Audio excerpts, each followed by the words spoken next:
표시를 펴보세요.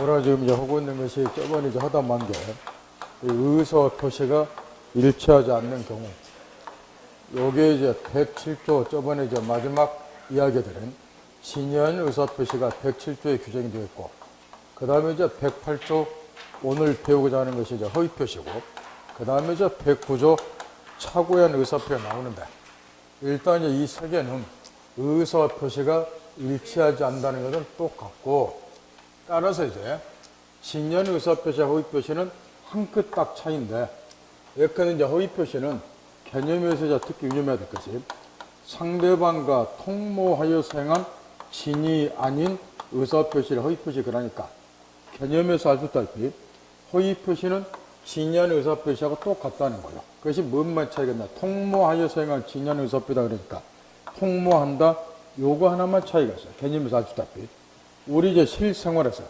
따라서 시험에서 요즘에 이제 허위 표시는 거의 100%가 사례 문제가 나오던데, 가장 이제 모델이 된 사례가 이런 거고, 우리 실생활에서 벌어지는, 따라서 사례 문제로 출제되는 것도 이런 게 이제 많이 나온다고 여러 번 가르쳐 주는데, A가 이제 갑에 대해서 1억 원짜리 채권 가지고 있고, 갑이 건물 한 채 소유하고 있고, 변제를 안 하면 채권자가 이제 강제 집행, 강제 경매 처분해서 건물 날라가니까 친구, 을하고 다음과 같이 통모를 한다는 거죠. 내가 건물 그대로 가지고 있으면 채권자 강제 경매 처분해서 날라가니까 친구 네 앞으로 소유권 이전해 놓자. 이에 대해서 친구가 양해 내지 합의를 해준다. 이 양해 내지 합의해 주는 것을 우리는 통모 또는 통정이라고 그래요. 합의를 해줬어요. 그래서 이제 이 건물에 대한 소유권을 친구 앞으로 이전해 놓는다. 요런 게 이제 허위 표시의 가장 모델인 사례인데, 이걸 이제 정확하게 분석을 해보면 갑은 실제로는 이제 을에게 소유권을 이전해 주는 의사가 없는데, 실제와 달리 소유권을 이전해 주겠다고 의사 표시를 했고, 요거는 이제 내심에 들어있으니까 눈에 안 보이고, 눈에 보이는 요것만 보이죠. 근데 이제 문제는 이 소유권 넘겨주겠다, 요거 자체는 분명히 진이 아닌 의사표시에 해당이 돼요. 근데 이 경우에 갑이 자기 혼자 진한 의사표를 한 게 아니고 친구라고 통모를 했다는 것. 따라서 통모하여서 행한 진한 의사표시가 허위표시니까 이 똑같은 것이 통모가 없으면 그냥 진한 의사표시 107조에 해당이 될 게, 통모가 있음과 동시에 이 똑같은 것이 뭐로 바뀌느냐? 허위표시로 바뀐다. 요런 이야기야. 따라 이 똑같은 것이 통모가 있음과 동시에 허위표시로 바뀝니다. 요 이야기야. 그러면 이제 우리 실상으로서 물론 허위표시를 하게 된 이유나 동기는 묻지를 않는데, 실무상으로 대부분 채권자 같은 제3자를 기망하기 위해서 이런 허위표시가 많이 행위다 보니까 허위표시만 해가지고는 채권자가 기망을 안 당하니까 이 허위표시를 토대로 해서 건물에 대해서 두 사람이 마치 매매한 것처럼 가장을 한다 그래서 이런 거를 가장매매, 허위표시에 의하여 행하여진 법률행위다 그래서 가장행위라고 이야기를 하는데, 요게 이제 매매니까 가장매매라고 아예 등기도 친구 앞으로 이제 예를 확실히 소개하니까.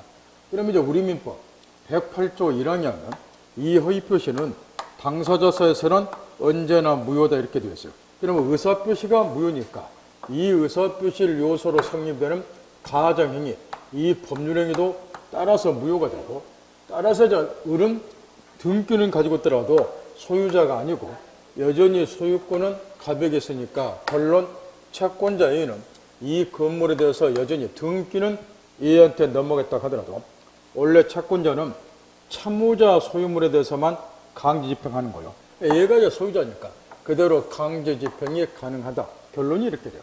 그러면 왜 우리 민법 108조 1항에서는 허위표시를 무효로 보는가? 결론을 살펴봤다시피 요게 이제 무효가 돼야지 이것도 무효가 되고, 따라서 채권자가 강제 집행이 가능하게 되고, 그래야 얘가 재산 빼돌리기 위한 이 수단이 무의로 헛수고로 돌아간다 그 말이에요. 이게 이제 허위표시 모델인 사례예요. 그럼 채로 돌아가서 거기 요건이자 비진표가 똑같은 거 알 것이고, 가로친 4번에 상대방과 그 언더라인 통정이 있을 것, 요게 핵심인데, 그 통정, 통모 개념권에서 옛날에 우리 시험에서 허위표시는 워낙에 사례가 많아 보니까 갑이 을하고 짜고서 이런 식으로 사례가 옛날에 나오고 그런데 요즘에는 이제 판례처럼 품격 있게 가정행위를 함에 있어서 당사자 상환에 양해 내지 합의가 있는 것 이런 거를 통보라 그러니까 정확히 가고 그 다음에 이제 그 밑에 2001년 5월 29일자 판례하고 제일 밑에서 두 번째 줄에 그러나 해가지고 우측까지 2003년 4월 8일자 판례 나오는데 뒤에 거가 판례의 기본 원칙이고 앞에 거 2001년 5월 29일자 판례는 외적인 경우인데 뒤쪽 판례는 저번에 비진입 표시할 때도 가르쳐줬어요. 요즘 시험에 이제 이런 게 부쩍 많이 나온다고 내가 가르쳐줬는데 지금 이제 갑이 을 금융기관 이 금융기관은 뭐 국민행위나 이런 제1금융권이 아니고 상호 신용금 같은 허접한 금융기관이 말이에요.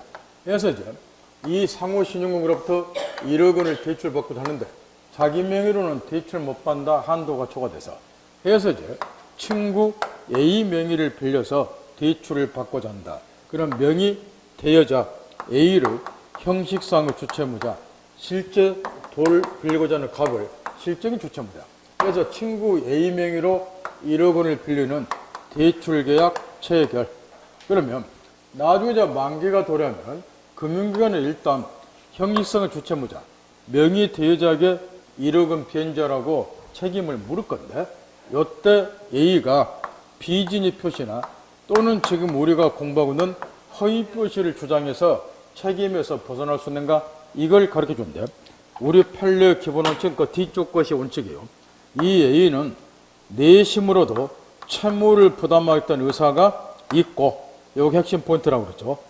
내심으로도 채무를 부담하는 의사가 있고 의사가 있으니까 대출계약 체결 채무를 부담하겠다 뭐 했고 표시했고 그러니까 의사와 표시가 정확히 일치하니까 요거는 비진입 표시나 허위 표시가 성립될 여지가 없다. 따라서 대출계약의 당사자는 형식성 주체무자 A니까 네가 채무를 책임을 져야 된다. 이게 기본 원칙이요. 그런데 이 원칙 그게 이제 뒤쪽에 우측까지 10줄 가까이 쓰였는 거니까 집에 가서 읽어보고 문제는 그 앞에 2000년 5월 29일자 판례 요게 이제 외적인 경우고 따라서 시험에 다 나왔다고 가르쳐 주는데 이 경우는 이제 이 동일한 사안에서 여기 금융기관도 얘가 이제 이야기를 했다고 말이야. 얘도 중개사 공부를 하는데 명의를 단순히 빌려주면 내가 모든 책임자 다 알아요. 따라서 이제 이야기를 했더니 여기 이제 금융기관도 이렇게 양해를 했어요. 너한테는 채무자로서 책임을 지우지 아니하겠다. 금융기관도 양해를 했고 이 양해가 통보했다 그 이야기죠. 그래서 이제 대출계약을 얘 명의로 체결했다. 이런 경우는 금융기관도 양해란 말이 여기서는 뭐 하는 거니까 통보한 거니까 요게 외적으로 108조 1항 허위표시에 의해서 외적으로 이 경우는 무효로 돌아간다 그 말일까. 따라서 이 경우는 A가 형식성의 주체무자가 대출계약의 당사자가 아니고 따라서 A가 책임질 필요 없고 이 경우는 실적인 주체무자 갑이 계약의 당사자 책임진다. 이런 스토리니까 정립 반드시 하고 우측에 넘어서 가로친 나번의 판례도 비교하라고 써는 건데 요거는 이제 주택임대차 보호법에서 이미 옛날에 적부터 시험에 나온 판례인데 뒤쪽 판례가 원칙이고 그러니까 앞에 가번도 뒤쪽 거가 원칙 앞에 거가 왜 나번도 뒤쪽 것이 원칙 앞에 것이 왜 기존의 채권을 보증금으로 전환시키는 사례죠. 주택임대법에서도 노상 물어보는 옛날에 요즘에는 너무 쪽팔리고 식따라서 잘 안 물어보지만 과거에 좀 많이 물었던 판례. 기존의 채권을 보증금으로 전환시키고 그러면 이제 채권자가 임차인이 된다는 거죠. 채무자가 임대인이 된다는 소리고 그래서 이제 임대인으로부터 건물이 이제 빌리고자 하는 임대차 계약을 체결했다. 그러면 이 경우에 허위 표시에 해당이 돼서 무효인가? 따라서 임차인 종래 채권자죠. 채권자가 인도받고 전입신고하더라도 대항력 취득 뭐 하는가? 이런 걸 묻고 있는데 이미 우리가 주택임대법에서 배웠다시피 대항력을 취득한 요건은 동법 3조 1항에서 뭐로 되어 있어요? 인도받고 그 다음에 주민등록 신고만 하면 이게 기준이에요. 대항력 취득한 걸로 되어 있어요. 따라서 뒤쪽 판례 원칙 일단은 동법 3조 1항에 의해서 뭐 했다? 인도받고 주민등록 신고를 하면은 당연히 대항력을 취득한다. 이게 원칙이에요. 그런데 우리 시험은 그 원칙이 나왔고 앞쪽에 외가 있어요. 거기 앞쪽에 언더랜 쳐준 것 중에서 뒤쪽 언더랜 보세요. 똑같은 사안에서 실제 주택을 주거용으로 사용 수익할 목적이 있는 겁니까? 요거 확인하란 말이에요. 사용 수익할 목적이 없다. 그러면 둘이 뭐 했다는 거? 통모했다. 허위표시에서 무효다. 따라서 대항력 취득한다. 뭐한다? 뭐한다. 따라서 요 경우는 확정일자 받아도 우선 변제권도 인정이 안 되는 거예요. 그 말 듣겠나요? 따라서 항상 그 정리 정돈, 가번도 뒤쪽 원칙 앞에 왜, 나번도 뒤쪽 원칙 그러나 해서 그 써놨잖아. 앞에 거 왜, 요는 이제 정리 따박따박 하는 거야. 무대뽀로 판례 운다고 해서 점수 나오는 거 아니야. 그 다음 효과 면에서는 여기 이제 사례에서 만약 당사자 사이 지금 이 갖고 할 두 사람이 허위표시 당사자니까 요 당사자 사이에서 이제 문제되는 게 뭐가 있느냐. 딱 두 가지를 물어보게 되어 있어요.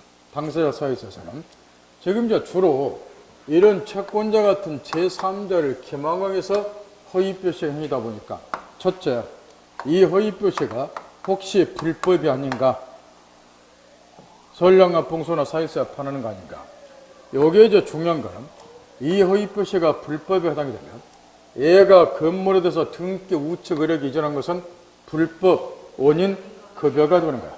그러면 746조가 적용되고 결과적으로 소유권 얘한테 넘어가고 따라서 얘는 요거 강제입형 무한다고 말이야. 그러니까 이게 아주 중요한데 허위표시 그 자체는 불법이 아니라고 해요. 여기서 저 허위표시는 공부를 정확하게 하죠. 법 공부는 여러분처럼 얀매로 대충 해가지고 악쓰고 다니면은 선무당이 사람 잡는단 말이야. 왜 이걸 물어보냐 그러면은 채권자를 기망하는데 그럼 이게 혹시 선량합병 반한 거 아니냐? 그래서 이제 묻는 건데 이걸 묻는 이유는 이 허위표시 자체하고 허위표시를 하게 된 이유나 동기하고 구별할 줄 아나? 그래 묻는 거란 말이야. 여기서 허위표시는 요게 허위표시라고 말할게. 여기서 채권자 기망하는 것은 허위표시가 아니라 허위표시를 하게 된 뭐에 불과한 거야? 이유, 동기. 이유, 동기는 내심에 들이는 한 법적인 고려 대상이 전혀 아니니까 지금쯤은 그 정도는 알고 내 공부하라 봐요. 그만하셨겠나요? 눈을 이해하겠다 이렇게. 따라서 허위표시는 불법이 아니니까 몇 조가 적용이 안 된다. 따라서 이제 갑은 을에게 당연히 부당이득 반환 청구할 수 있고 소유권 A한테 있고 따라서 강제입행 가능하고. 두 번째, 올해 첫 번째 주 이중매매할 때 채권자 취소권이 한번 나오는데 여기서도 이제 똑같은 문제가 생긴다는 거예요. 여기서도 지금 이걸 보면 이 채권자의 대부분의 경우가 강제집행을 면탈하기 위해서 재산 빼돌리기 위한 수단으로 이런 가장매매를 해요.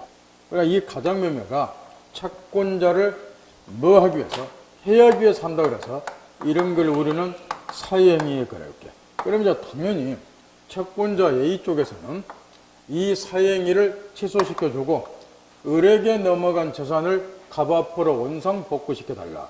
흔히 말하는 채권자 취소권 행사할 수 있는가?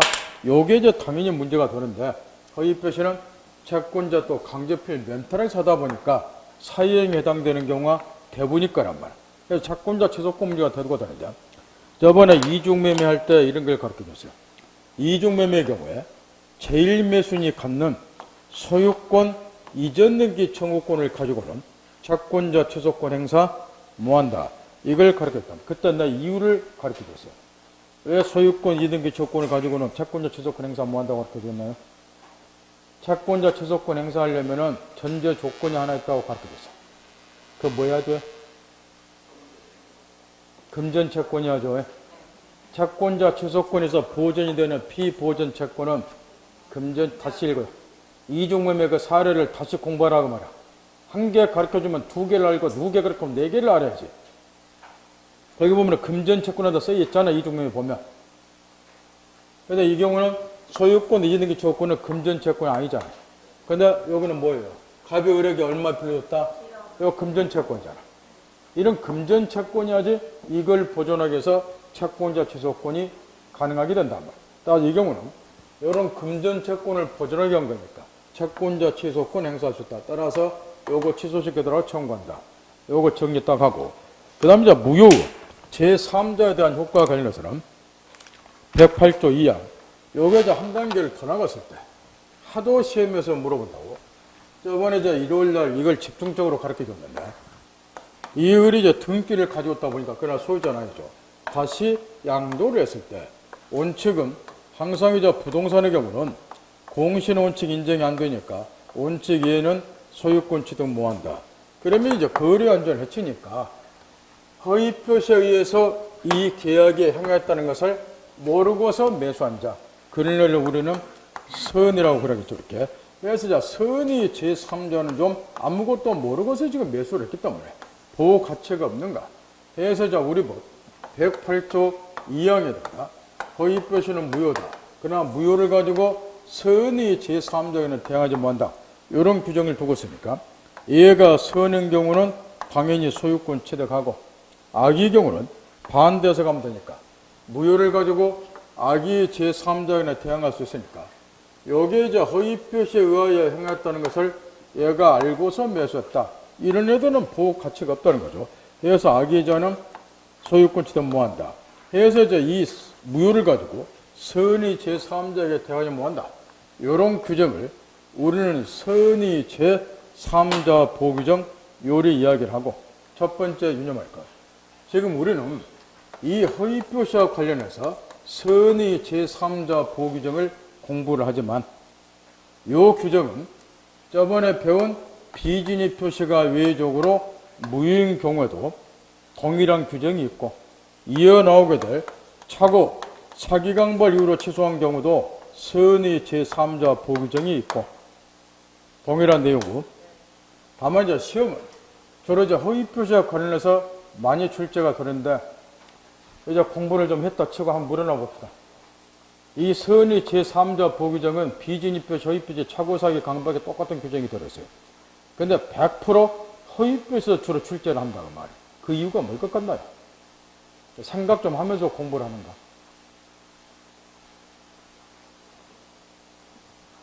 지금 이런 제3자가 생기려면 얘한테 등기까지 넘어가야 팔아먹을 거 아니야. 그죠? 그잖아. 근데 허위 표시는 거의 대부분 뭐 하는 거야? 얘를 기망해야 되니까 아까 서울대 가르쳐 줬잖아. 얘한테 뭐까지 뭐 해? 등기까지 다 넘겨놓게 돼 있어. 그죠? 그러니까 얘가 팔아먹기 쉬운 거야. 그걸 감안해서 허위 표시에서 이걸 출제를 한다고 말이야. 생각하면서 공부를 해봐라 말이야. 아무 생각 없이 하지 말고. 제 말 알아들어요? 얘가 등기가 넘겨받아야 팔까요? 근데 허위 표시는 얘한테 등기가 넘겨지게 돼 있다니까. 얘 기망해야 되니까. 그러니까 팔아먹는다. 그래서 허위 표시 이걸 낸다고 말이야. 그 대부분을. 생각하면서 공부를 해보라 말이야. 다 의미가 있는 게 아무 생각 없이 앉아있어봐야 백날 도루묵이라. 실력 밀도 안 하고. 그죠? 문제는 이 규정이 워낙에 시험에서 출제가 되기 때문에 갖고 놀 정도로 자유자적으로 갖고 놀 정도로 공부가 되기 시작하는데 먼저 제3자 개념을 놓고 보면은 이렇게 되어 있어요. 허위 표시 당사자 및 여기 당사자는 갖고 두 사람이고 그 다음에 항상 직업들로 이야기했다시피 피상속인과 상속인은 우리 법에서는 동일시한다 그랬죠. 우리 부모님하고 나하고는 다 동일시한다. 나하고 내 새끼도 마찬가지고. 그래서 허위 표시 당사자 및 포괄 승계인을 제외한 자 중에서 항상 어떤 제3자 때문에 요거는 제외된다고 나와 있죠. 그 정도는 알면서 공부하나 보고 포괄 승계인을 제외한 자 중에서 허위 표시를 토대로 해서 새로운 법률상 이해관계를 맺은 자. 그러면 여기 칠판의 사례를 보면은 얘가 가장매매 매수로부터 목적물을 다시 매수한 자인데 요런 애가 가장 전형적인 제3자 해당이 되고 따라서 허위 표시 사례 문제에 90%를 차지한 것이 여기 칠판의 사례예요. 요게 전형적인 제3자니까 누누이 가르쳐 줬어요. 허위 표시는 거의 요즘에는 100% 가까이 사례가 나오는데 사례 문제를 출제를 하면 당연히 허위 표시 당사자만 내놓고 사례 풀을 한 또라이를 놓고 누구까지 꼭 물 것이다. 제3자까지. 그러면 제3자를 포함시키는 그 판례가 사례로 나올 수밖에 없을 거라고 말이야. 정말 듣겠나요? 따라서 거기에 동그란 1번 제3자에 해당하는 경우 사례 문제로 주로 출제되는 것은 기업법 판례들이다. 가장매매의 목적물에 대한 권리취득자. 사례는 이 부분에 주로 나와. 건드란 쳐진 거. 칠판은 사례죠. 가정면 매수로부터 목적물 다시 매수한 이제 요편 같은 애. 요게 이제 사례는 많이 나오고. 그래서 두 번째 사례로 많이 나온 것이 두 번째 언더라는 거. 가장면 매수로부터 뭐 하는 자? 저당권 설정받은 자. 이 경우에 이제 이런 것도 엊그저께 일요일날 또 그렇게 줬습니다. 잠깐 칠판 보세요. 지금 이 사례에서 얘가 등기 가지고 있다. 1억 원 빌려주었다. 첫째, 얘는 흔히 말하는 일반 채권자다. 일반 채권 1억 빌려줬다. 얘는 당연히 제3도 아니겠죠. 그 제목을 잘 봐요. 기억본 제목에 뭐라고 붙어 있어요? 가장매매 뭐? 민법 교재는 제목이 아주 중요해. 우리 복덕방 책 제목이 개판이어서 공부가 안 되는 거죠. 목적물에 대한 뭐라고 되어 있어? 여기 다시 보세요. 일반 채권자. 여기 허위표시에 의해서 건물에 대한 등기 넘어왔죠? 그럼 얘가 제3자가 되려면 뭐에 대해서 권리취득해야 돼? 근데 얘는 단순히 돈만 빌려줬죠. 목적물에 대한 권리취득한 적 없잖아. 제3자 될 일 없잖아. 이제 좀 알아들어요? 근데 이제 얘가 1억 빌려준대. 돈을 안 갚으니까 재산 조사했다. 건물 등기 가지고 있더라. 물론 자기 건 아니지만. 그래서 잽싸게 뭐 했다? 압류를 했다. 그럼 일반 채권자, 물론 가압류도 마찬가지고, 압류도 마찬가지고, 얘 명칭이 뭐로 바뀐다? 압류 채권자. 얘는 제3자죠. 허위표시에 의해서 건물에 대한 등기 넘어왔고, 이 목적물, 건물에 대해서 얘가 새로운 이해관계 맺었잖아. 건물을 뭐 했으니까? 압류. 그 다음에 이제 이 건물 위에 저당권을 얘가 설정받다. 그러면 이제 저당권자로 바뀔 것이고. 사례는 요 세 번째, 요게 집중 나오고. 요 저당권자도 뭐 해당이 되기 때문에 제3자. 따라 선이 해당이 되면 저당권 취득한다. 요 이야기야. 따라서 얘가 이제 이 녀석이 돈 안 갚을 때 저당권자로 경매처에서 낙찰되면 얘는 소유권 잃어버린다. 요 이야기고. 따라서 여기 기억번에 가장매매 목적물에 대한 권리 취득자들은 사례 문제로 주로 나오니까 집중 나와요. 점검하고.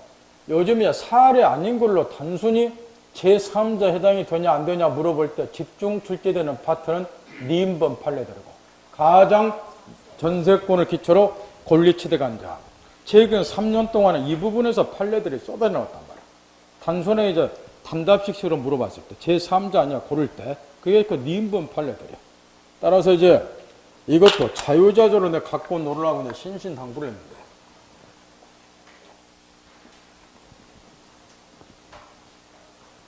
요즘 따라 유달리 지금 많이 나오고 있단 말이야. 지금 이제 갑이 그 앞쪽 판례 순서 딱 밟으란 말이야. 이게 갑이 건물 소유자다. 일요일날 가르쳐 줬으니까 기억만 더 살려. 이 을하고 실제로는 전세권 설정 계약 체결한 적이 없음에도 불구하고 가장으로 뭐 했다? 전세권 설정 계약 체결하고 얘한테 등기해 줬다. 물론 이제 전세권 취득하려면 등기부상으로 전세금 1억 주었다. 기재가 되어 있을 것이고. 그럼 이제 요건 이제 가장 전세권이기 때문에 무효다.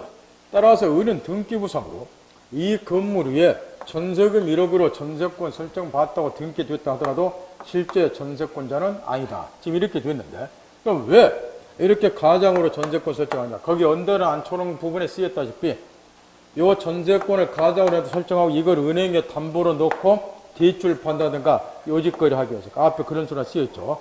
근데 이제 문제는 여기에서 이제 이런 일이 벌어진다 이 말이에요. 요 사례에서 이 평이 얘한테 가장 전세권자에게 1억 원을 빌려줬다. 듣겠죠? 1억 원을 빌려줬다.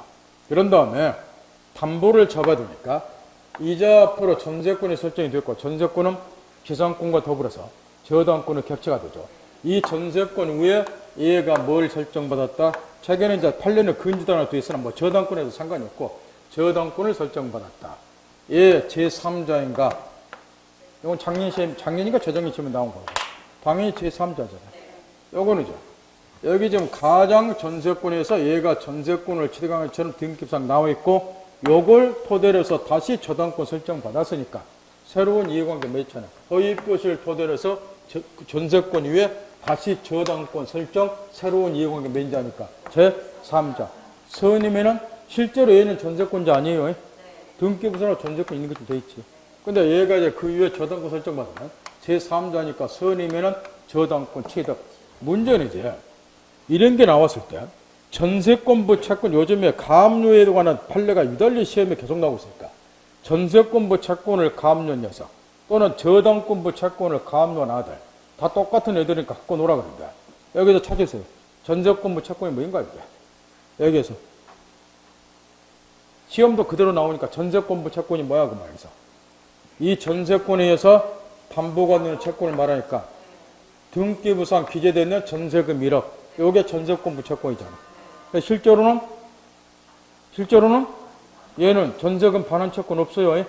가장으로 했기 때문에 등기부상으로 이렇게 되어 있고 그럼 이제 이 전세권을 담보는 1억 원짜리 이 전세금 전세권부 채권 요 반환 채권 요걸 이제 얘가 뭐 했다. 이번에는 요 채권자가 가압류했다. 가압류일 때. 그럼 얘도 제3자인가? 당연히 제3자잖아. 그러면 결론을 이제 지어보란 말이야. 항상 이 대목에서 머물러고 그 다음에 사고를 안 하니까 실력이 안 나가. 그럼 이 가압류, 전세권부 채권을 가압류한 가압류 채권자도 제3자로 보니까 그러면 결론이 가압류했으니까 이제 본안소송 제기해서 얘가 이제 요 채권을 압류했을 때는 전부 명령이나 추심 명령을 받겠죠. 그러면 전부 명령을 만약 받았다. 그러면 압류는 이 전세금 반환 채권이 얘한테 넘어온다는 거죠. 그죠? 그럼 얘가 이제 누구한테? 저기 등기부상 설정자 가벽에 야 내가 전세금 반환 채권 1억짜리를 이전 받았으니까 나한테 전세금 1억 달라. 그러면 얘가 얘한테 뭔 소리냐 요거는 뭐인데 허위표 생겼으니까 무효다. 허위표시 무효를 가지고 대항할 수 있는가?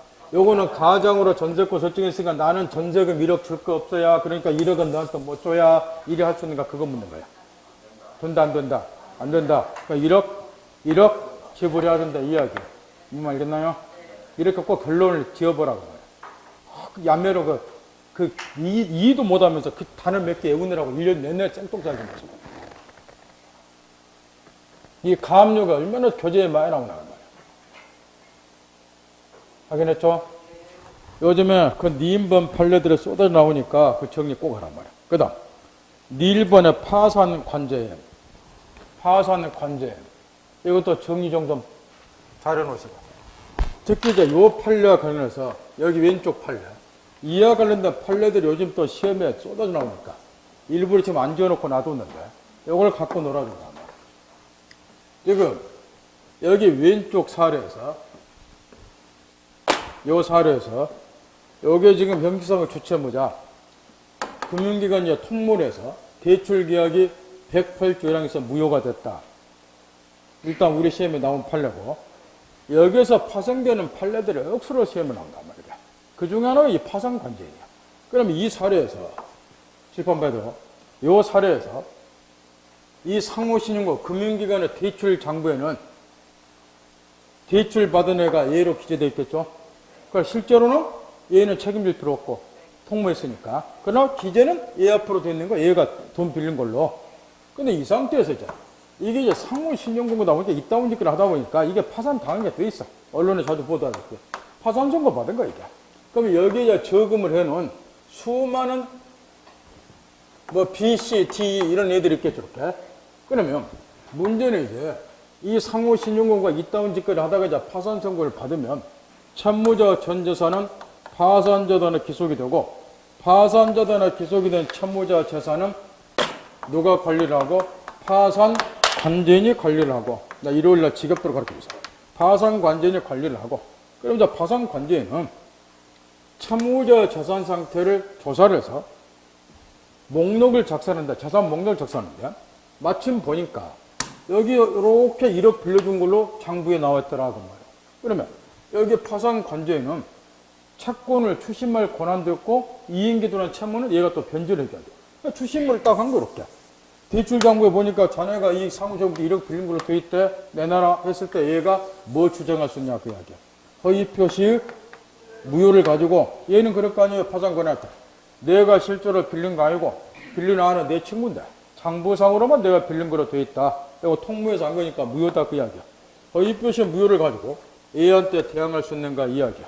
여기 파산 관제인도 제3자냐 이걸 묻고 있는데 지겹도록 일요일날 그렇게 이 경우에 피상속인과 상속인은 법에서 동일시하지만 여기 파산 선고 받은 자하고 파산 관계는 동일시한다 안 한다.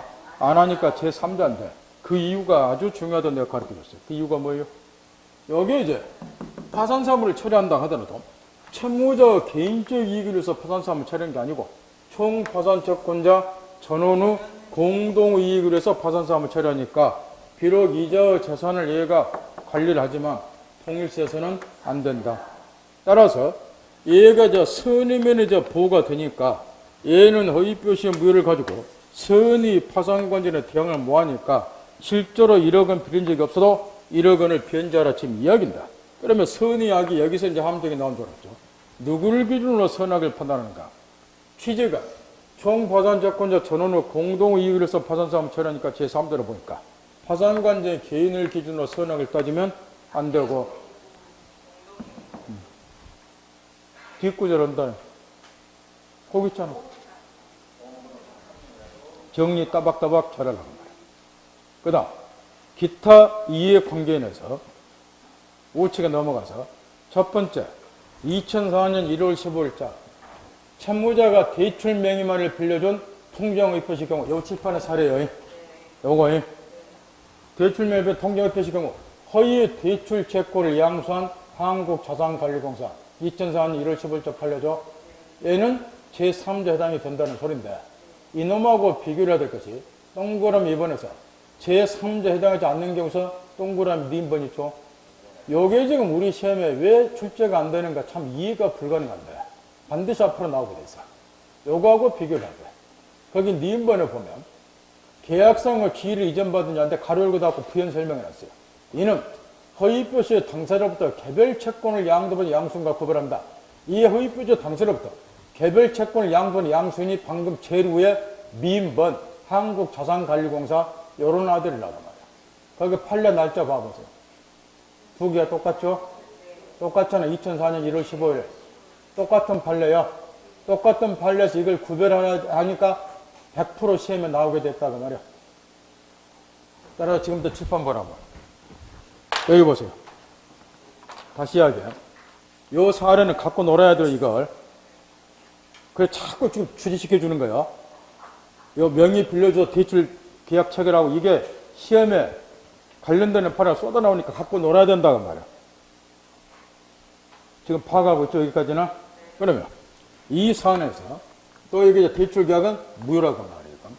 그러면 이 사안에서 지금 이 을상호신용공이냐 파산을 당했다고 말이야. 그래서 요게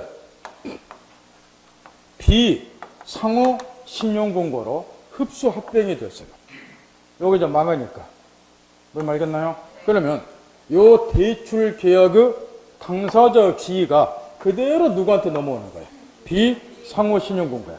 얘는 제3자야 아니에요? 똑같은 자야. 요 놈이 거기 계약상 지 이전받은 자. 얘는 반드시 나오게 돼 있어, 우리 시험에. 출제가 안 됐기 때문에. 무슨 말겠나요? 요 당사자 지위를 이전받았다고 말이야. 그런데 한국자산관리공사 얘는 누구냐 그러면은 여기 보세요.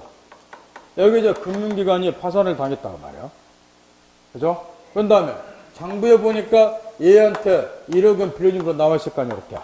그래서 요 1억 원짜리 대출 채권을 공매 처분을 담당하는 한국자산관리공사로 넘겼다고 말이야.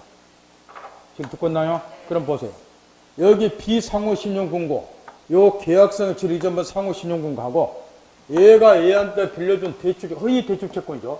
대출 채권을 양도받은 한국자산관리공사하고 같아요, 틀려요? 틀리잖아. 차이가 뭐예요? 여기 한국자산관리는 얘가한테 빌려준 뭔만 양도받은 거예요?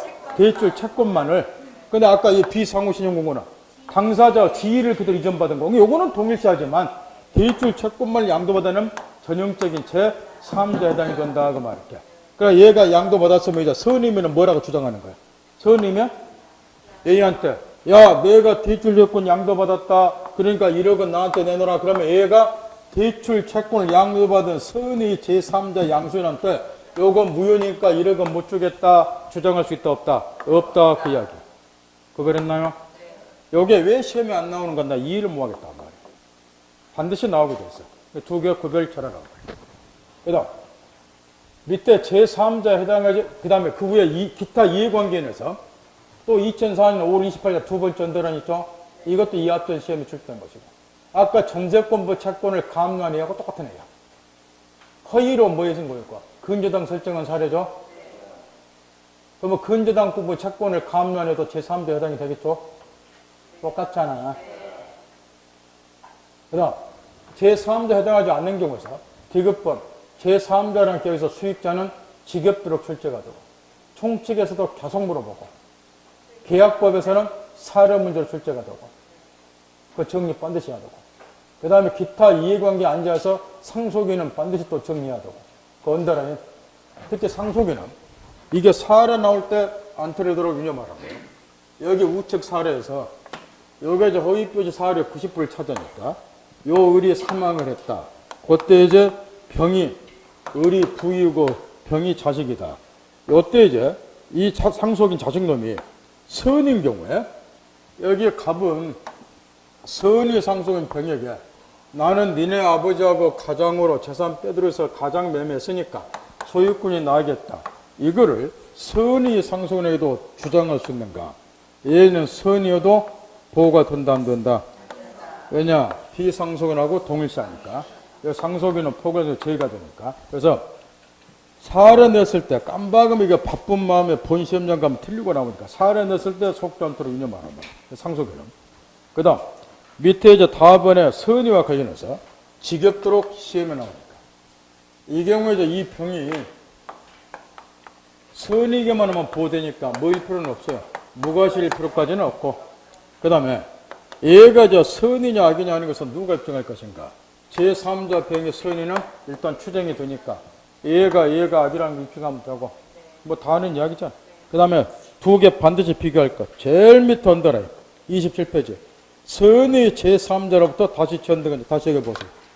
요 사례는 종례적 우리 시험에서 누구나 맞추라고 주로 내준 사례고 여기 저 병이 선이고 하겠나요? 그럼 얘가 소유자고 다시 저 양도를 받았는데 요런 애를 이제 흔히 전득자 그러는데 얘는 악이어도 당연히 소유권 취득하겠죠. 권리자로부터 권리 생겨받았으니까. 근데 이제 요게 이제 악이고 거꾸로 바꿨을 때 얘가 선인 경우에 얘는 어찌 될 것인가? 요거는 이제 옛날에는 학설만 있었다고 말이야. 얘가 악이니까 소유권 취득 못 하겠죠? 그런데 다시 양도가 됐을 때 요 정도 제3자 해당이 되느냐? 요걸 묶었는데 학자들의 견해는 대다수 학자들이 얘도 제3자 포함되니까 선이면은 소유권 취득 보호된다. 이렇게 논리적 견해인데 시험은 출제가 안 됐어요. 이 견해들이 있으니까. 근데 최근에 뭐가 나왔다? 판례가. 고개 뒤쪽 판례가 비교하라고 써놓은 거. 확인했나요? 이에 반해서 여기서부터 두 번째 제3자가 그러니까 앞에 거 비교하라는 거야. 이에 반해요.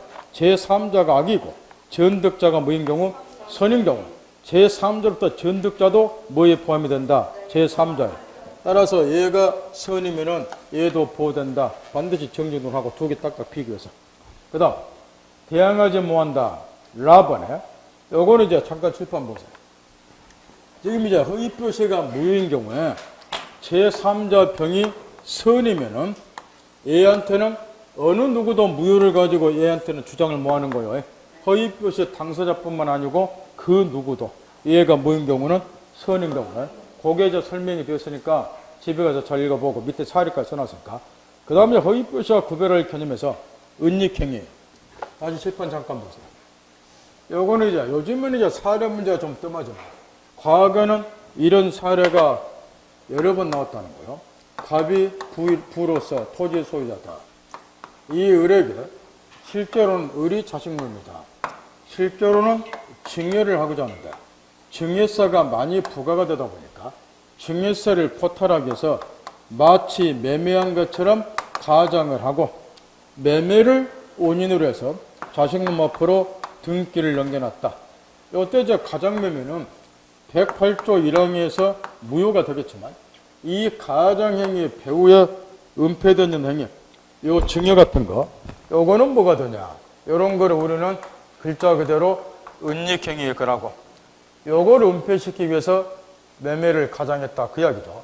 이에 관해서 이제 이 은닉행위 증여는 요거는 이제 허위표시에서 행해진 건 아니기 때문에 법률행위로서 효력 요건을 갖추기만 하면 무효가 아니라 유효로 봐요. 이렇게.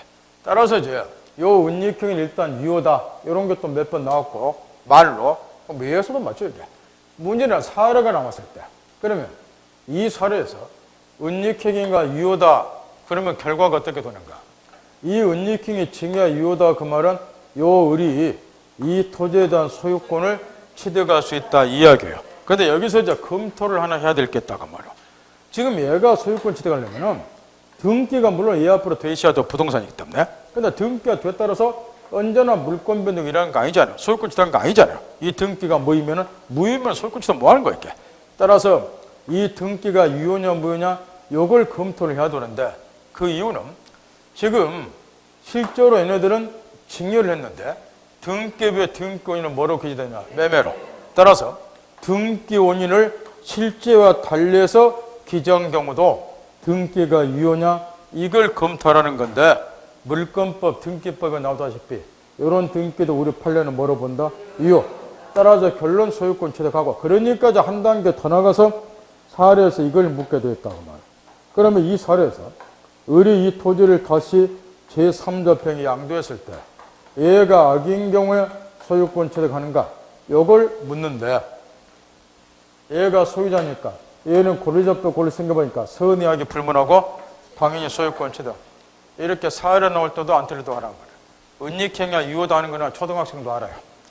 그게 무슨 말인가를 깨우치는 거야. 신탁행위는 허위표시가 아니다. 최근에 직업도록 가르쳐준 거 집에 가서 읽어보고. 그 다음에 차고. 여기서 세 번째로 107조 진연의사 표시, 108조 허위표시, 109조 차고. 여기까지가 이제 의사 표시가 일치하지 아니하는 경우인데 여기 이제 109조 차고는 위에 두 개하고 달리 의사 표시의 불일치를 요거는 다 공통적인 점이고 의사 표시의 불일치를 모르고 있는 경우란 점에서 위에 두 개하고 다르고 비준위 표시, 허위 표시는 의사 표시의 불일치를 표의자가 알고 있는 경우죠. 다만 이제 107조하고 108조는 그 불일치를 표의자가 알고 있다. 여기까지 똑같고 딱 한 끗 차이죠. 108조는 상대방과 뭐한다? 통모한다. 요 차이만 있고 그 다음에 이제 차고는 의사 표시의 불일치를 모르고 있는 경우니까 갑이 자기 토지를 1억 원에 팔겠다고 내심으로 의사를 가졌다고 눈에 안 보이고 깜박이자 계약서에 1,000만 원을 표시했다. 차고 이렇게 했다. 그럼 의사 표시의 불일치를 표의자가 알고 있냐? 이 표시행위를 할 당시에는 모르고 했겠죠. 그래서 이런 게 차고. 그 다음에 주의할 것이 몇 가지가 있어요. 거기 의인안에서 가로친 2번을 보세요. 요즘 시험에 쏟아져 나온다고 내가 누누이 저번 주 첫 번째 출제를 시켜줬어. 칠판의 사례를 보세요. 이게 언론범 전형적인 차고 사례죠. 칠판 보라니까요. 설명할 때는 차고 사례죠. 그 차고라고 딱 고르면 폐해가 망신한다고 첫 번째 누누이 주식해줬단 말이야. 이런 경우에 상대방이 소유자 내심적 효과사, 실제 의사를 알고 있다. 이런 경우는 매매대금이 1,000이 아니라 1억 원으로 확정이 되죠. 이런 거는 무슨 해석? 자연적 해석. 여기는 차고 문제가 발생이 안 되니까 항상 유념하로 신신당부해서 그게 그 가로친 2번에 쓰는 거예요. 비록 외형상 의사 표시의 불일치가 있더라도 무슨 해석의 결과? 자연적 해석과 일치하는 걸 평가할 때 이런 경우 시험이 직업도록 물어본다면 이런 사례를 이런 경우는 차고 문제가 발생이 안 된다. 다시 정정도 따박따박하고 그 다음에 두 번째 계약법 서론에 나오다시피 무의식적 불합치 숨은 불합이라고 하는 것. 요게 이제 차고하고 비슷하지만 전혀 다르다고 얼마 전에 가르쳐줬단 말이에요. 요거는 계약 자체가 성립이 안 되죠. 그 차고는 계약은 뭐하고 성립은 되고 그 점에서 엄청 차이가 있기 때문에 법률행위가 불성립인 경우는 차고 문제가 발생될 일이 없죠. 그래서 다시 한번 정리정돈을 하되 옛날에는 그 앞쪽에 언더라인 자연적 해석의 결과 일체로 평가되면 차고 문제가 안 생긴다. 요거는 해년마다시피 출제가 되는데 최근에는 그 뒤쪽 언더라인도 출제가 되고 있으니까 작년 시험부터 정리정돈 반드시 하라고 해요. 다시 하겠지만 외관선으로 볼 때 차고처럼 보이지만 착오 문제가 발생되지 않는 경우도 많이 있다는 거예요. 그 중에서 그 두 가지는 반드시 정리하고 시험장 갈 것. 그 다음 착오 유형. 이 착오 유형도 책에 보면 이제 기본적인 유형이다. 그래서 첫 번째 순서대로 쓰는 거야. 동기 착오. 뒤에 내용의 착오, 표시사항의 착오. 여기 이제 기본적 유형은 뭘 말하냐 그러면은 우리가 의사표시라는 말을 노래를 부르고 사는데 법률행위 성립 요소가 의사표시니까 이 의사표시 성립 과정에 있어서 어떤 단계에서 착오가 발생이 되냐에 따라서 착오를 기본적으로 세 가지로 분류를 하는 거예요. 의사표시 성립 과정에 있어서 이런 식으로 공부도 쪼가 있게 하라고 말이에요. 먼저 이 갑이 자기 토지를 을에게 1억 원에 팔고자 청약을 한다고 가정을 해보자 말이에요. 그럼 청약이라고 그래요. 하나의 의사표시 성립이 되려면 이런 일련의 과정을 거친다고 말이에요. 제1단계 왜 팔고자 하는가? 이 의사표를 하게 된 일단 동기가 있을 것이고 요게 이제 원인이 돼서 1억 원에 팔겠다는 내용의 의사를 내심에 갖게 되고 근데 1억 원에 팔겠다는 내용 의사를 아무리 천번번 내심에 갖더라도 이걸 상대방이 스스로 외부에 뭐 안 하면 이 정도는 여러분 해봐. 응? 이렇게 표시하지 않으면 의사표시가 성립이 안 된다. 이 표시까지 돼야지 청약이나 의사표시 성립이 되는 거렇게. 그래서 이 일련의 의사표시 성립 과정에 있어서 제1단계 동기 부분에 착오가 생긴 것을 글자 그대로 동기 착오. 요 내용 부분에 착오가 생긴 것을 내용의 착오. 지극히 드문 케이스지만 마지막에 표시행위를 잘못 그르쳤댔어요. 1억 원을 팔던 내용을 가졌는데 1,000원을 표시했다는 지극히 드문 케이스지만 이런 거를 표시상의 착오. 단계별로 이렇게. 그러니까 이거를 착오의 기본적 이용 그러는 거예요.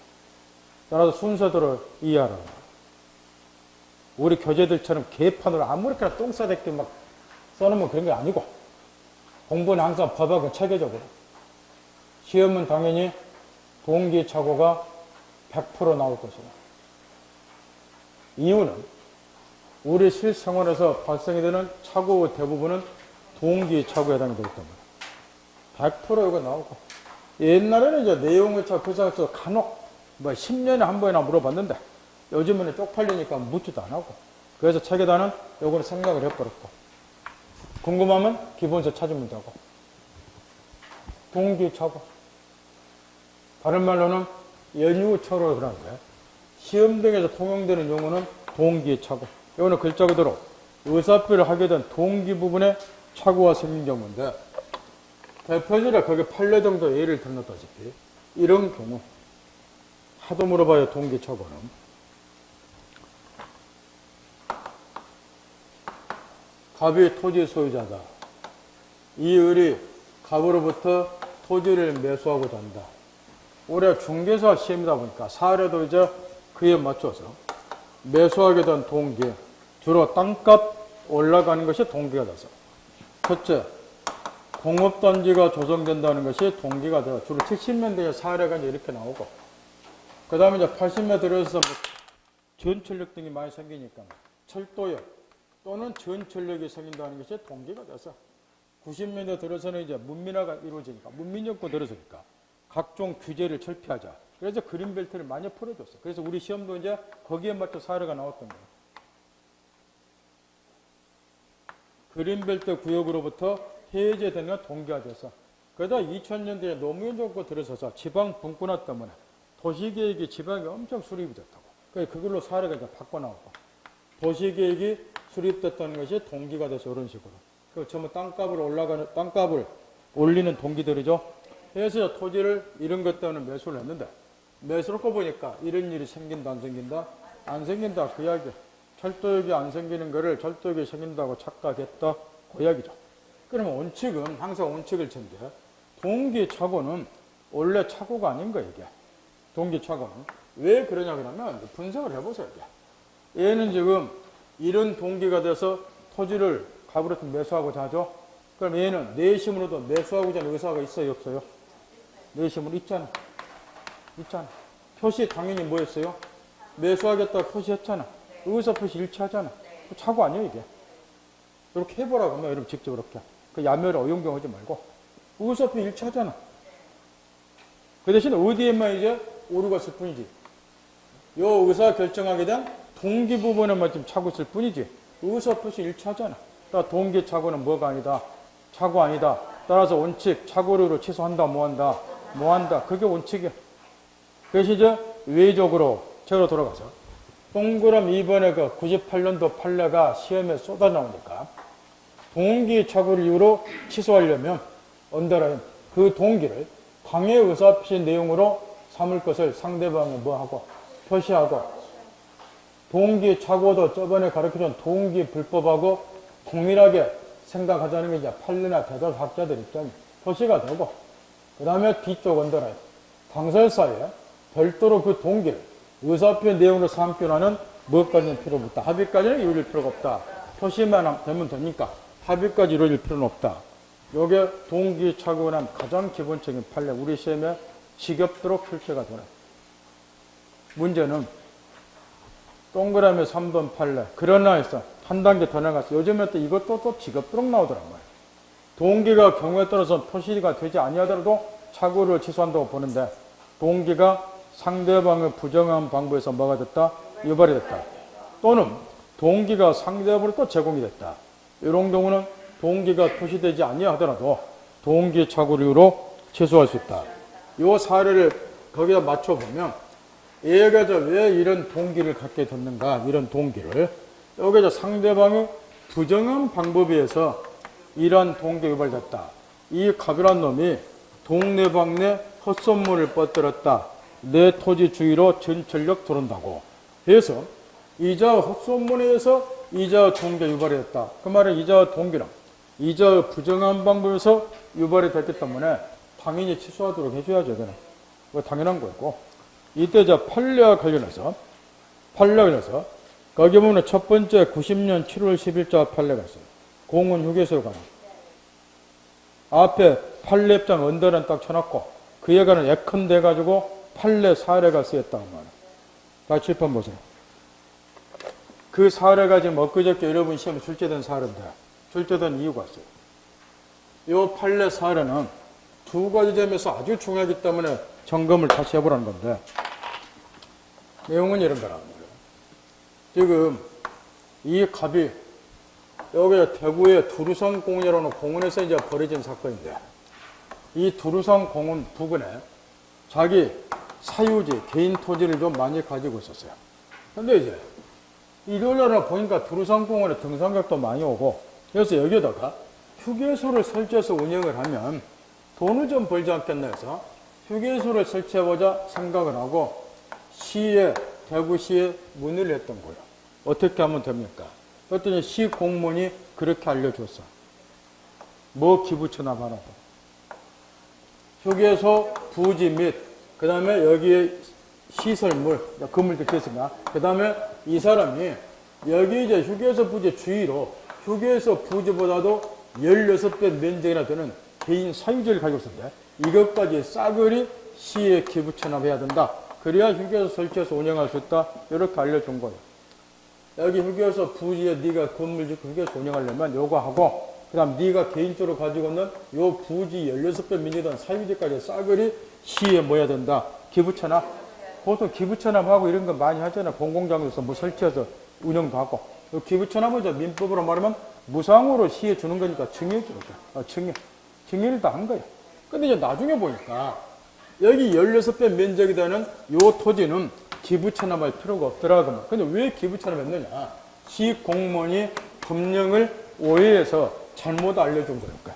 시 공무원이 나 열받더라 그 말이야. 그럼 이거는 기부 천납 증여할 필요가 없는 토지를 증여를 했기 때문에 요거는 뭐 하고 싶다? 되찾아오고 싶다 그 말이야.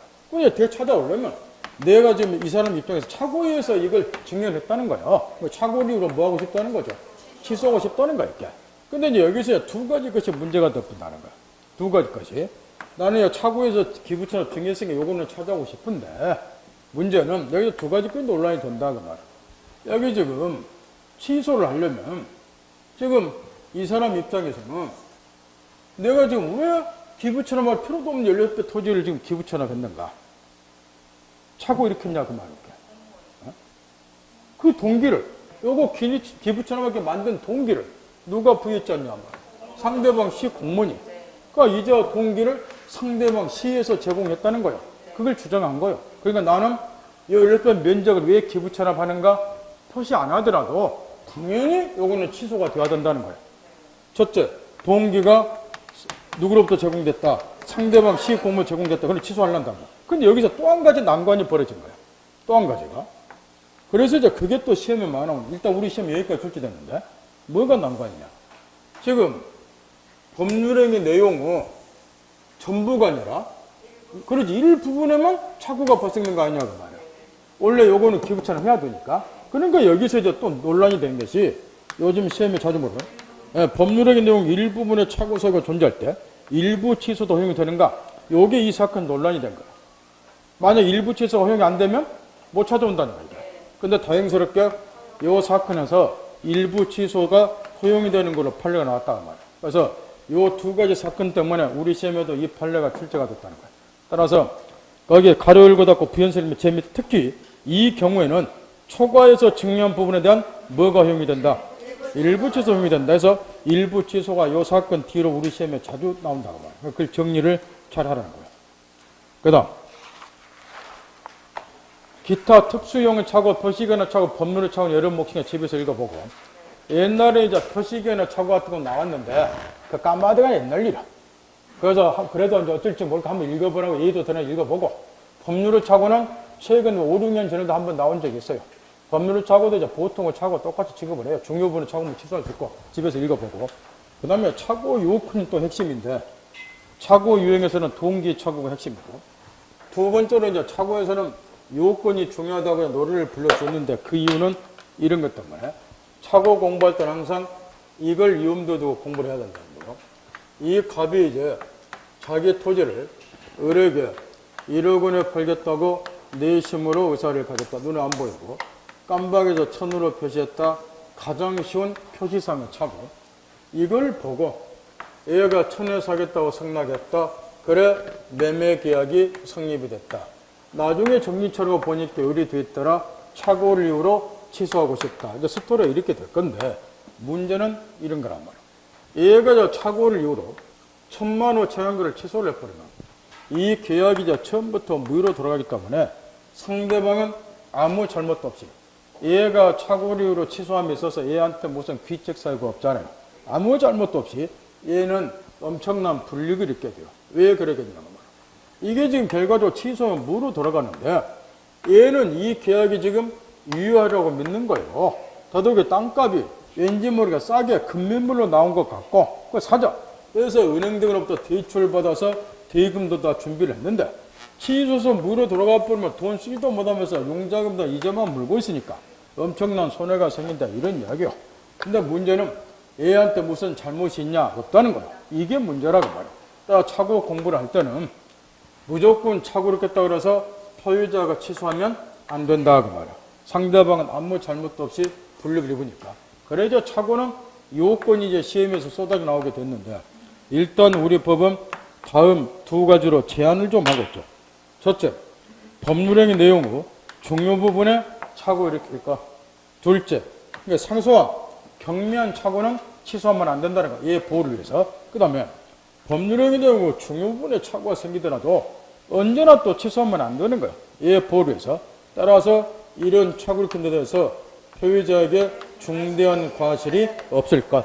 따라서 아무리 법률행위 내용의 중요 부분에 착오가 생겼다 하더라도 표의자에게 이런 착오를 킨 데서 중대한 잘못이 있으면 상대방 보호 차원에서 취소하면 안 되겠죠. 그래서 이제 이 두 가지 요건을 착오 요건 들고 있고 따라서 요게 이제 착오 공부의 핵심일 것이고 그러면 이제 첫 번째로 법률행위 내용으로 중요 부분의 착오는 구체적으로 뭘 말하는가.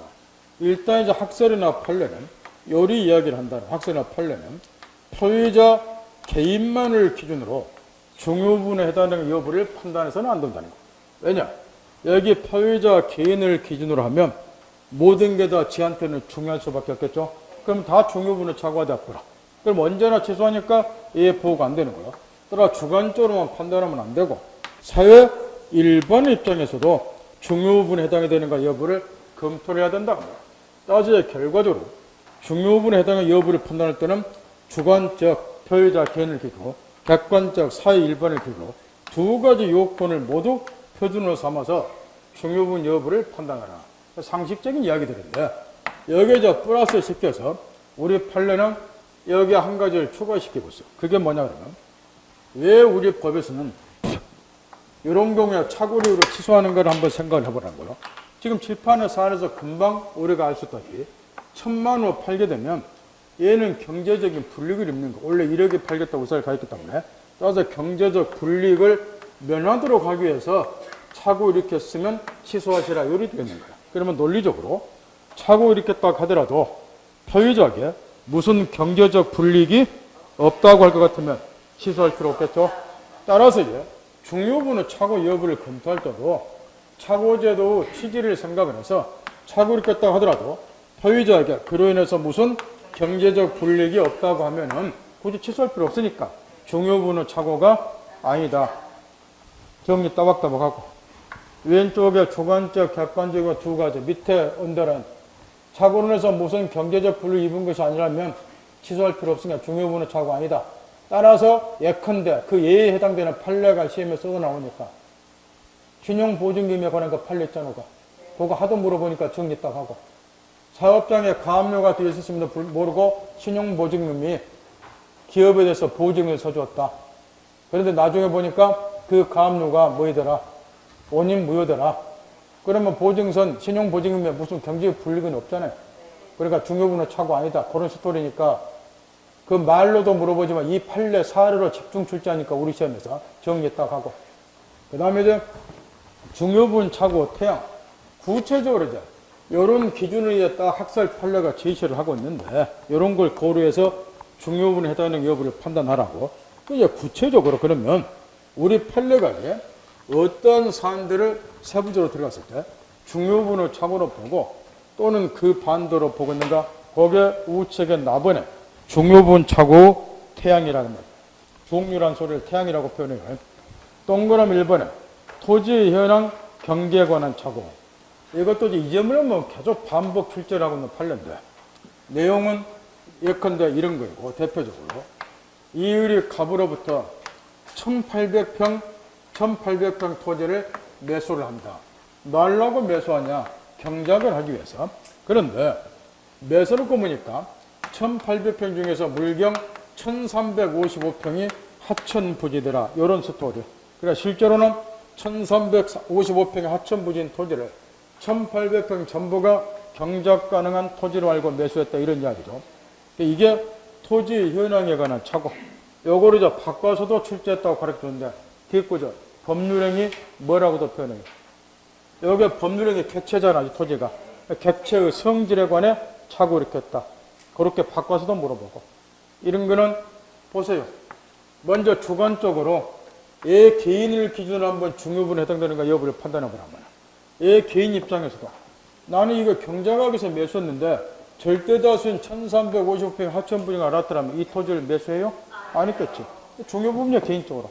그럼 거기서 끝내면 안 되고 객관적으로 사회 일반 입장에서도 생각해 보라는 거예요. 여러분 같은 사회 일반 입장에서도 토지를 경작학에서 매수를 했는데 절대다수인 1350평 하천부지가 알았더라면 이런 토지를 매수한다 안 한다?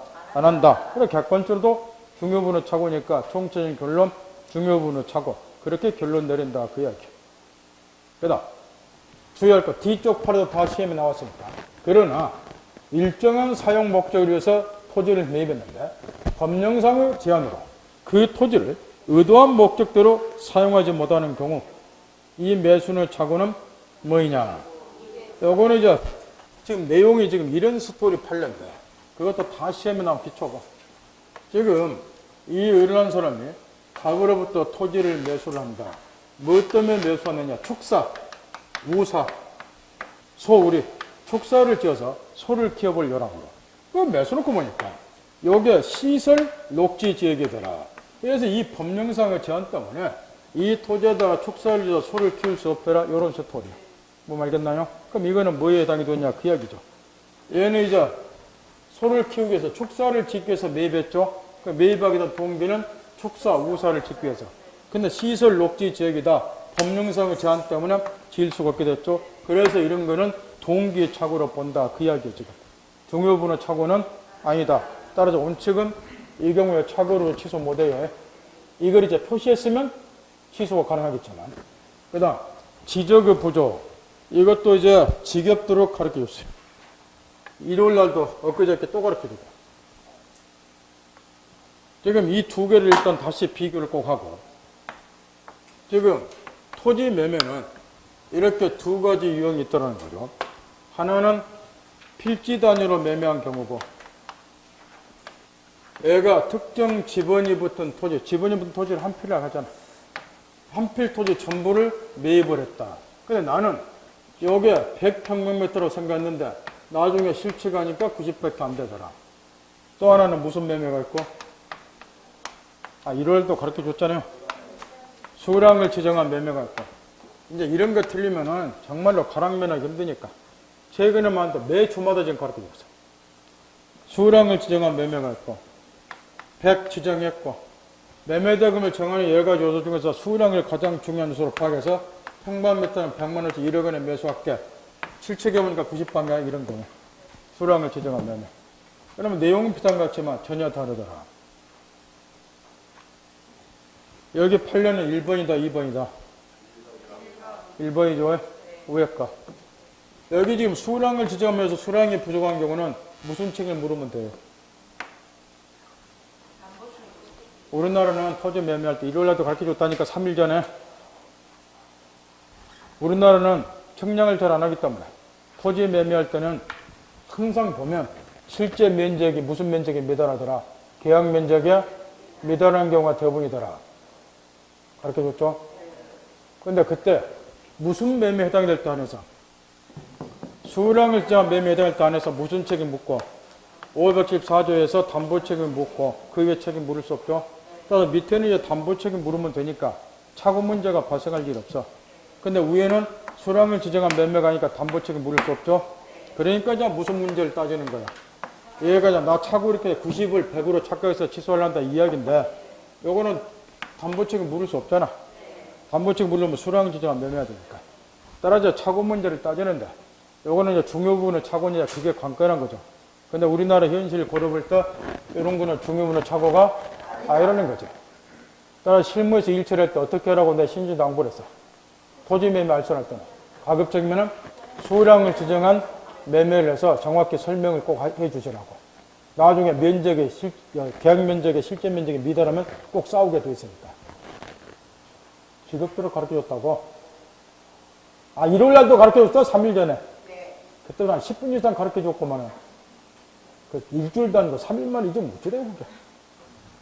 그 다음. 당사자인 사람에 관한 착오. 동그라미 3번. 옛날 시험에는 언더나 안초는 앞부분이 주로 기초로 물어봤지만 요즘에 묻는 건 뒤쪽 판례가 근저당에 관한 95년 12월 22일자 판례. 근저당 설정 계약에서 채무자가 누구인가에 관한 물상보증의 착오. 물상보증한테 누가 가장 중요하고 채무자가. 채무자가 변제 안 하면 물상보증의 담보로 정한 부동산은 경매토로 날아가니까. 당연히 물상보증한테는 채무자 동일성에 관한 착오는 중요부는 착오겠죠. 그 애우는 거 아니니까 점검 딱 하고. 4번에 법률행위 목적물에 누구에게 속하는가 다칠법 보세요. 계약법에서 또 최근에 또 일요일날 엊그저께도 지겹도록 가르쳐줬다. 뭐라고요? 저번 주 일요일날. 저번 주 일요일날. 저번 주 일요일날. 매매든 임대차든 매매에서 가장 중요한 건 이거고 569조 시험에서 제일 많이 물어봐요. 이 건물이 제3자 A 소유다. A 소유 건물에 대해서 갑의를 하고 매매했다. 569조 타인의 물건이나 권리다 매매는 뭐이다? 유효다. 그 다음에 임대차의 가장 기초 동일한 이유에서 임대차 경우도 임차 목적물이 반드시 임대인 소유일 필요가 없다. 갑의 건물 소유자, 을이 전세권자 전세권자가 임대를 줬다. 얘가 임차인, 전세권자 임대인, 목적물 소유자는 임대인이 아니라 얘. 그러니까 비일비재하다 말이야. 따라서 이제 이런 경우에 매수는 목적물 소유자가 제3자인데 매도인이라고 착각할 수도 있고, 여기 임차인의 경우는 목적물 소유자가 제3자인데 임대인 수로 착각 일으킬 수 있고, 그죠? 이런 거는 중요부분의 착오가 다 아니고. 왜 아니에요? 매매소 타인의 물건이나 거래단 매매는 이유니까 목적물 소유자가 누구냐 중요한 거 아니라 그래요. 임대차에서 임차 목적물은 반드시 임대인 소유일 필요가 없으니까 누구 거냐 중요한 거 아니라 그 말이에요. 좀 이런 것 좀 틀리지 마시고, 뭔 알겠나요? 그 대신 뒤에 임대차에서 언더라인 쳐놓은 거를 우리 교재가 꼭 거꾸로 써놓으니까 일부러 언더라인 쳐놓은 거야. 우리 교재는 꼭 거꾸로 써놔버리잖아. 임대차 계획은 목적물이 반드시 임대인의 소유일 것을 계약의 내용으로 삼은 경우가 아니면 원칙은 착오로 취소 못해요. 교재는 꼭 뭐라고 써놨어요? 기본서는 반대로 써놨잖아. 그죠? 그래서 고치라고 내가 나올 때마다 이야기해 주잖아. 그 다음 목적물의 동일성에 관한 착오 읽으면 되고, 시가에 관한 착오는 종래 시험에서 제일 많이 물어보는 판례예요. 시가에 관한 착오는 자본주의 시장 경제 체제에서는 시가는 끊임없이 증감 변동하는 거예요. 요 옆에 아파트가 오늘 오전 10시에 평당 1,000만 원이다. 근데 오후 2시에 가면 900으로 떨어질 수도 있고 1,200으로 오를 수도 있고. 그러니까 시가에 관한 착오는 중요분의 착오가 아니고 거기 써놨다시피 단순한 동기 착오에 불과해요. 천이니까 판다, 천이니까 매수한다, 부동산을 매매하려는 의사를 결정함에 있어서 동기를 일으키는 거니까 동기 착오에 불과하다. 그 이야기죠. 그 다음 중과실과 관련해서 판례 몇 개. 제일 밑에 첫 번째 93년 6월 29일자 판례가 종래 우리 시험에 몇 번 출제된 판례고, 다 아는 판례고. 공장을 설립할 목적으로 토지를 매수하는 자가 공장 설립 여부를 관할관청에 문의조차도 안 해봤다. 그래서 착오 일으켰다. 이런 거는 중요분의 착오겠죠. 또는 중대한 과실을 기인한 것이나, 그 다음에 중개업자와 관련된 판례 두 개 놓고 비교하라고 그랬죠. 그 앞쪽 제일 밑에 언더라인. 중개업자가 개입한 판례죠. 요거는 지금 이거하고 이제 구별을 좀 해야 되는데, 지금 요거는 사례가 지금 이렇게 됐다. 지금 각각 두 사람이 지금 건물에서 매매를 하는데, A 중개업자가 이제 중개를 한 사례요. 근데 원래 매수인은 병중개업자가 중개를 한 사례인데, 원래 매수는 A 건물을 매수하려고 생각을 했는데 B 건물을 A 건물로 착각해서 B 건물에 대해서 뭐 했다? 매매했다. 지금 이런 사례인데 이게 목적물의 동일성에서 착오를 일으킨 거죠. 그럼 이건 당연히 중요분의 착오가 되는 거야. 부동산마다 특성이 다르기 때문에. 근데 여기에서 이제 이런 착오를 일으킨 데서 매수인에게 중개하는 과실이 있냐 이걸 따지라는 건데, 중과실 있으면 취소 뭐하니까. 그래서 취소가 가능하면 요거 취소하고 원래 매수하자 A 건물에서 다시 매매하면 되는데, 문제는 여기에 누가 개입했다는 거? 중개업자가. 중개업자가 잘못 소개했다는 거죠. 그러면 이 중개업자에게 중대한 과실이 있는 건데, 이 중개업자 중과실을 매수인의 중과실로 의지할 수 있는가? 요걸 묻는 판례인데, 여기 중개업자는 부동산 전문가고, 이 부동산 전문가가 알선 소개를 해서 결과 착오를 일으켰기 때문에 이 경우는 중개업자에게는 중과실이 있을지언정 그 중과실을 매수인의 중과실로 의지할 수는 없으니까 중대한 과실이 일어난 것이 아니니까 착오를 취소할 수 있다. 그런데 뒤에 그러나 해가지고 직거래하는 경우는 판례가 정반대죠. 고개 뒤쪽 판례가 그러나 해서 공인된 중개사나 두 개 비교라고 나란히 써놓은 거라고 말이야. 공인된 중개사나 신뢰성 있는 중개기관을 통하지 않고 개인적으로 토지를 했다. 근데 이제 똑같이 이렇게 얘는 A 토지를 매수로 생각했는데 뭐로 착각했다? B 토지를 A 토지로 착각해서 B 토지에서 매매했다. 이런 경우 직거래한 거야. 그러니까 이때는 자기가 직접 뭐 해야 돼요? 내가 매수한 토지가 어떤 건지 직접 대장 등을 통해서 스스로 확인해야죠. 근데 그걸 확인 안 했으면 매수인에게 뭐가 있다? 착오를 중대한 것이 있다. 뒤쪽 언더라인. 토지 대장 등을 확인하지 않은 매수인은 매매 목적물의 동일성을 착오했더라도 중단 과실을 기한 것이므로 이 경우는 취소할 수가 없다. 비교 딱딱하고. 그 다음 나번 판례가 이게 50년대 때 원래 자유당 쪽에서 나왔던 판례인데 우리 시험에 한 번도 출제가 안 되다가 동일한 취지의 판례가 그럼 2014년으로 되어 있죠. 날짜가 최근에 이 판례가 다시 나와서 그러다 보니까 이제 2015년도 시험부터 이 판례가 우리 시험에 쏟아져 나오는데 잠깐 여기 칠판 보세요. 여기에서 요거 묻는 거예요.